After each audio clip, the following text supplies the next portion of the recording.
Look around you and there is a chance that what you will see is an SUV. But Honda, going against the tide, have brought back the Civic in India.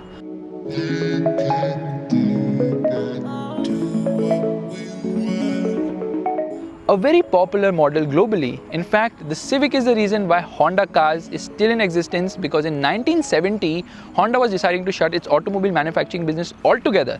But when they launched the first generation Civic in 1972, it instantly helped them financially and made it a blockbuster success. In fact, the Civic is Honda's oldest model, most popular, top selling in the world. But will it help Civic sell in good numbers in the Indian market? Well, I'm not going to use cliche terms like let's find out, because I already know the answer. But for that, you will have to wait till the end of the video.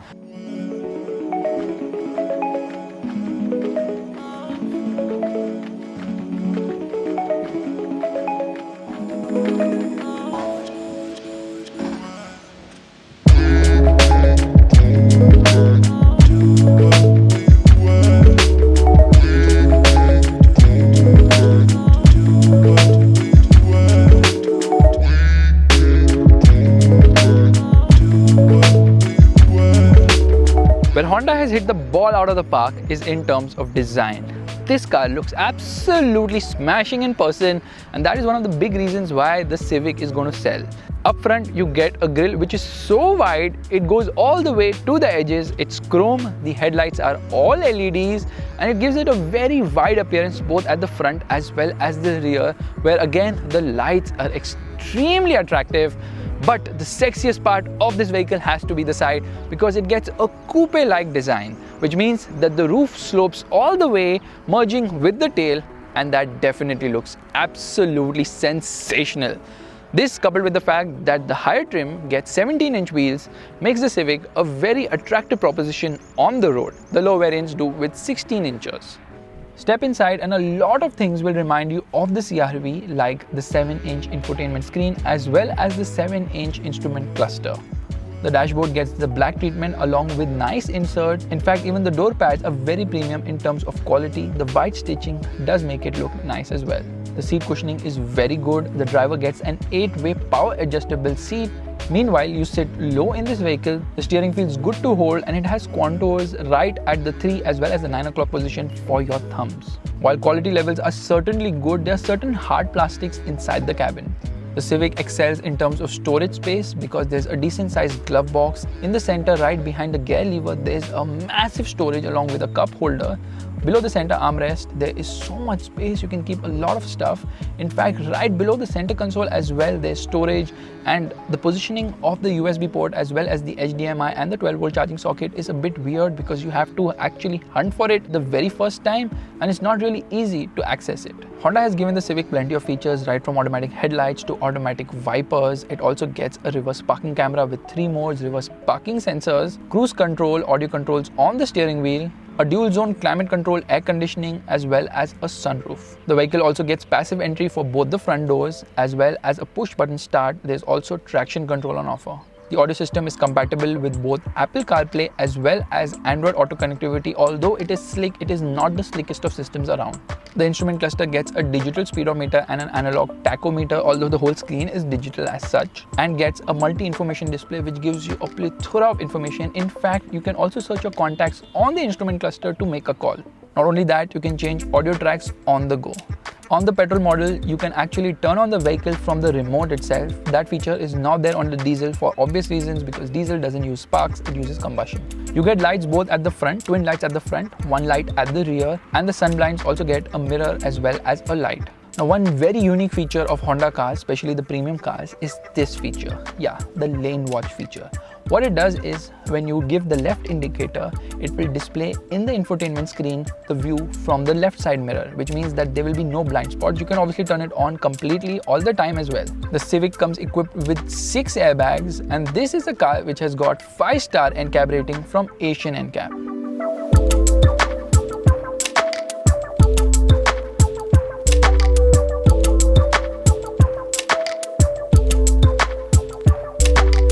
So while there are plenty of features on offer, the equipment list falls short of its rivals. The front seat doesn't get the ventilation function, which is a crucial omission considering the Elantra has been offering it since a real long time. Heck, even the Verna comes with it now. At the rear, the seat is positioned very low in order to liberate headroom because of the sloping roofline. Headroom is just about adequate for a person of my height, which happens to be 6 feet 2 inches, but due to the low seat, under thigh support is just about average. It's not great. Although the seats are comfortable and there are AC vents in the center too, unfortunately it misses out on sun blinds at the rear. It doesn't even get a remote, and the positioning of the USB port for rear passengers is kind of awkward because it is positioned at the front, which means that you really have to move around in order to plug your device for charging. Legroom is decent, kneeroom is also good, but this cabin, although wide, isn't apt for 3 passengers because there's a hump in the center. The door pockets at the rear are large enough. In fact, the door pockets at the front are also big enough. However, the window area is a bit small at the rear, although the beige treatment to the seats gives it a bit of an airy feeling. The center armrest gets twin cup holders as well. Meanwhile, you get ISOFIX child seat anchors for the rear seat. Further confirming that this isn't a car for 3 people at the rear is the fact that the center person doesn't get a headrest at all, although all other headrests in this vehicle are adjustable. Further aiding the practicality are magazine holders right behind the front seats. The 430-liter boot is big enough and the spare wheel is also an alloy. You can also roll down all the windows as well as the sunroof of the vehicle by pressing the button on the remote.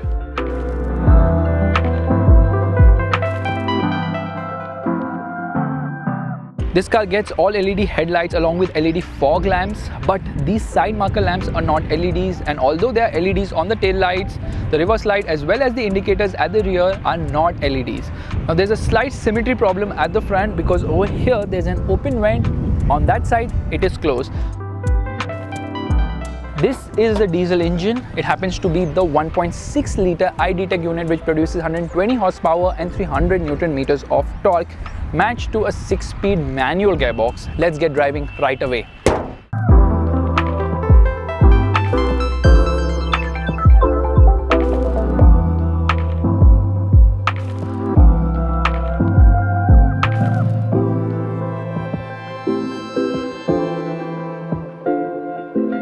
While on paper figures might not be very impressive, out on the road, the Civic diesel does perform well because drivability is great. In the city, you won't feel the lack of power at all, and out on the highway too, it does decently well. That's thanks to the fact that 300 Newton meters of torque comes in at a low 2000 RPM and turbo lag is very well contained. This motor actually has decent amount of performance for both the city as well as out on the highway. The gearing is on the taller side and this motor revs all the way till almost 5000 RPM. That said, the NVH could have definitely been better because there's a lot of noise from this diesel engine, especially when you rev it hard and go past 3000 RPM. The low end is good, the mid range is also strong, and it really doesn't excel in the top end as such. But where this car absolutely excels is in terms of fuel economy. It is rated at 26.8 kilometers per litre as per ARAI, and that's thanks to a slew of changes, right from the fact that this vehicle is actually very aerodynamic. It uses low rolling resistance tires, and of course the engine also uses low friction parts. The 6-speed gearbox on this offers smooth shifts. The clutch is also on the lighter side here. However, in terms of outright performance and thrill of driving, this engine falls a bit short, especially when you compare it to the Skoda Octavia, whose diesel engine is not only more refined but also offers way better performance. The 10th generation Civic is lighter by 22 kgs and stiffer by 25% when compared to the 9th generation model, which by the way wasn't on sale in India.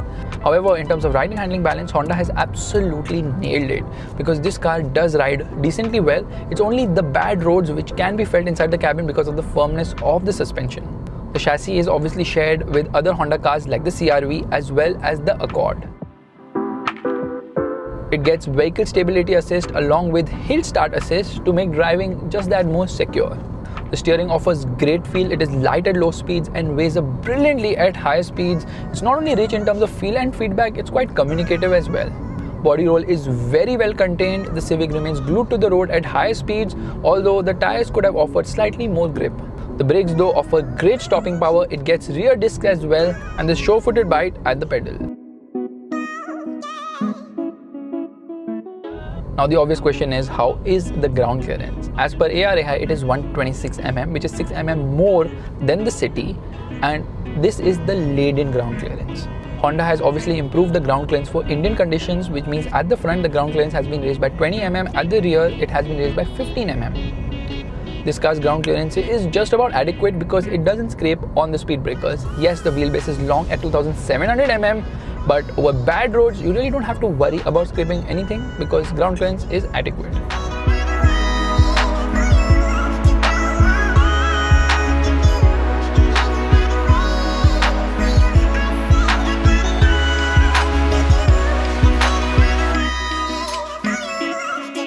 So the issue of lack of symmetry is not there on the petrol model, so it's only on the diesel they've actually put an air vent up front on the left side below the headlight on the bumper. Yeah, that was fast, next to the fog lamp. Anyways, this is the petrol which I'm driving right now. It is powered by a 1.8 litre unit which produces 141 horsepower and 174 Newton meters of torque matched to a CVT gearbox. Yeah.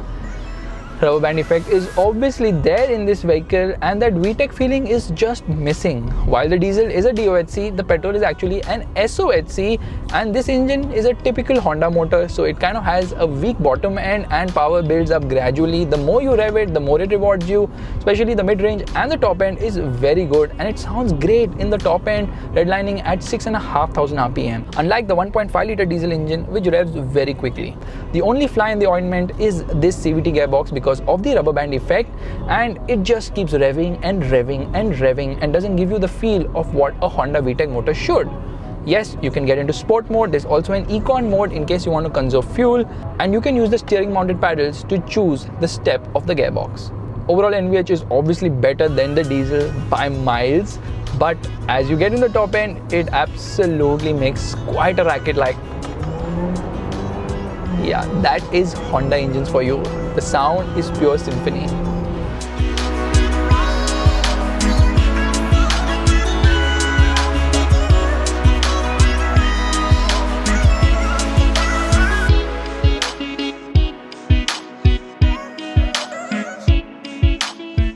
Now I'm going to nitpick, and I'm going to nitpick big time because a manual gearbox isn't offered with the petrol engine, which is very disappointing. I mean, the whole VTEC feeling, the feeling of absolute control and fun is lacking in this vehicle. Although it looks sporty, the ride and handling balance is good, although it is more of a sportier handler than an outright comfortable machine over bad roads. Although we are yet to strap on our V-Box, I estimate this will go from 0 to 100 km per hour in around 10 seconds, which is decently fast considering the gearbox, which brings in convenience and also smooth shifts, isn't the most sporty around. The petrol Civic weighs around 55 kgs less than the diesel, and the suspension is slightly softer in comparison because it's not so front heavy. It understeers lesser than the diesel as well, and with all the safety systems off, it will still not spin the wheel, because if you want to launch the vehicle with the left foot on the brake and the right foot on the accelerator, it is going to rev to a maximum of 2000 RPM.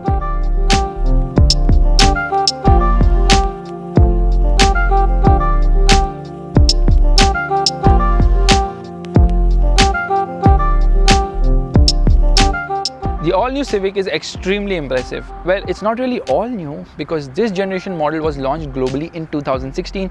It has even got a facelift. This is the facelifted model, and yes, it is impressive on many fronts. Especially, it's really the design and the fuel economy which stand out on this vehicle. However, there are certain problems, and unfortunately you can't get over them because Civic has always been positioned as a sporty offering. This isn't very sporty because the diesel engine obviously doesn't have the most performance on offer. The petrol is mated to a rather disappointing CVT gearbox by performance and enthusiast standards, of course, but in terms of convenience, yes, it's there. It has decent amount of features. It doesn't have the most features in the segment. It still misses out on a lot of equipment, and honestly this car is a jack of all trades but unfortunately a master of none. Yes, the Hyundai Elantra offers more features, the Toyota Corolla is extremely established in the Indian market, and the Skoda Octavia, don't even get me there because Skoda offers a lot more powertrain options. It has more features, more space, better ride and handling balance. So it's clear the Civic cannot be priced near the Octavia, because if it is priced near the Octavia, then the value for money tag, one of the reasons why the Civic is so popular globally, will miserably fail here. That said, if Honda does price to manage this vehicle attractively, then many city owners as well as owners of the old Civic will definitely want to upgrade to this vehicle. Not to forget, there are a lot of SUVs vying for prospective Civic buyers' attention. So guys, as much as I love Honda cars and as big a fan I am of the Civic brand, Unfortunately, the market dynamics don't favor this vehicle, and the fact that it doesn't excel in one particular department might be a slight hitch for the Civic to garner good sales in the Indian market.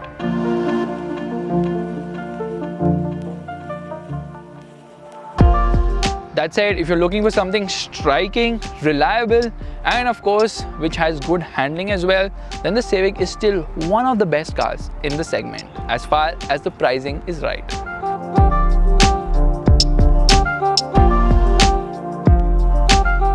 Thank you guys for watching this video. Do leave your comments below about what you feel about the Honda Civic. Do you think it is going to sell well? My estimate is it's going to sell between 50 to 100 units a month, not the 200-300 which Honda anticipates, although this car definitely acts as a great brand builder for Team Honda in India. And it also completes Honda's sedan lineup, which now consists of the Amaze, City, Civic and the Accord.